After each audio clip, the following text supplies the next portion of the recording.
The second phase of our training session is to ensure a good, quick and immediate response to our leg. As you know, when you're jumping, it's most important that you can move the horse to the fence in a forward manner so that he arrives at the right place and with enough energy. During the stretching phase, you may have noticed that I was not continually using my legs. My legs were just hanging down in a relaxed fashion. They weren't gripping and they weren't strong. They were just hanging down and making contact with the horse in the natural place.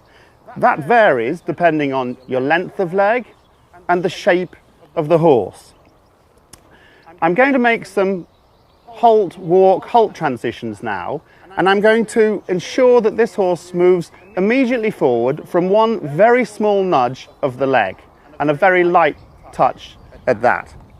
So sit straight, small nudge and release.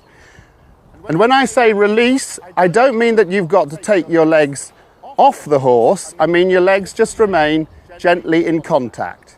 We've got 3 points of contact. I've mentioned the rein contact during the stretching, and we've got the leg contact, and then we've got the contact with your seat in the saddle, which varies a little bit depending on types of fences you're jumping and the type of horse you're riding. So, a series of transitions now where I move from halt to walk and test out and improve his response to the leg. So halt, just with a small signal of the fingers, small nudge of the legs, and he walks on. Although I'm wearing spurs, the spurs are not in contact with the horse's sides, and that's very important. They're there for me to just give a very refined leg aid and a backup leg aid. For this work, I'm just using the inside part of my leg. Hold, nudge, and walk. Pat when he responds well. And the other thing is to be very careful that you don't feel you have to use the heel of your boot. So many people draw their heels up like that. This upsets the whole balance of your seat. Allow your legs to hang down and a nudge and relax. Now the other thing is, especially when you're walking, it's very easy to get into the habit of nagging your horse along. Perhaps you're not really thinking of concentrating on the horse's walk, you're thinking about your course, or you're thinking about the competition, and you can easily get into this habit, if you look at my legs now, where I'm niggling and nagging the horse to keep going. Now this is where we need a discipline to leave your legs still. The horse does not need your legs to keep him moving, he can move perfectly well on his own.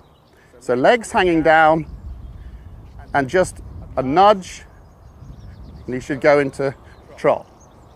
Now a few trot, walk, trot transitions to just check that response.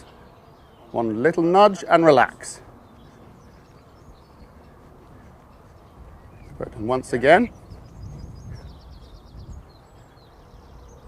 nudge and relax. When I get on somebody's horse that is a bit dull to the leg, what I do is halt the horse, take my legs off the side. I'm going to exaggerate that so you can see that. Count to 2 and then give a little sharp kick like that and relax the legs on. And I do this very deliberately, probably 10 or a dozen times. Hold, legs relax, legs off, 1, 2, kick. And remember, I never kick the horse with a spur, only with the inside part of the leg.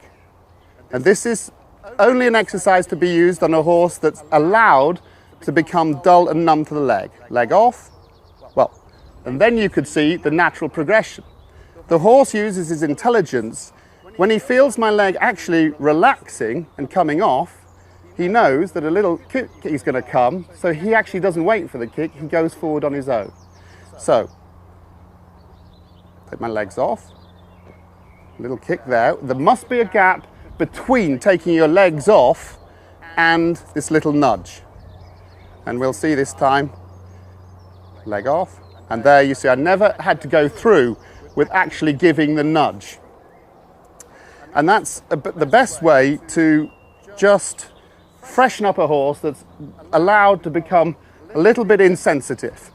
But it's really our responsibility as riders to make sure that we don't over nag and grip with the legs just to keep a horse going.